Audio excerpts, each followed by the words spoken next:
יש כאבים שאי אפשר להסביר, הגוף מרגיש כבד, משהו תקוע, הלב מתכווץ.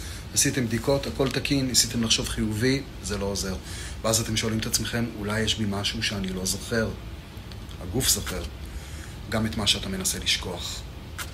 מחקרים מראים שטראומות לא מעובדות יכולות להיאחז בתוך רקמות, עצבים, תאים, כמו קובץ סגור שלא נפתח, כאבי גב שלא עוברים, עייפות כרונית, חרדה בלי סיבה, אפילו דלקות חוזרות, הקושי להירדם. לפעמים אלה לא בעיות רפואיות, אלא צורת ביטוי של כאב רגשי שלא קיבל מילים.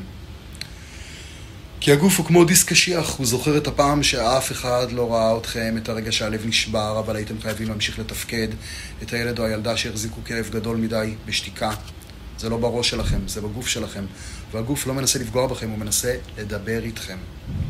אני גיליתי שנותנים לגוף רשות לדבר, הוא מספר הכל. לפעמים דרך בכי לא מוסבר בטיפול דיקור, לפעמים דרך רעד פתאומי בשקט של מדיטציה, לפעמים דרך חלום או תנועה עדינה שמרגישה כמו שחרור. הגוף מבקש שנקשיב, לא שנתקן אותו, וזה הרגע שבו משהו עמוק משתחרר. הנשימה נהיית עמוקה יותר, הכתפיים יורדות, והלב נזכר שהוא לא לבד. אתה לא שבור, אתה עמוס בזיכרונות שעדיין לא קיבלו מקום, וכשאתה לומד להקשיב, אתה לא רק מרפא, אתה חוזר הביתה.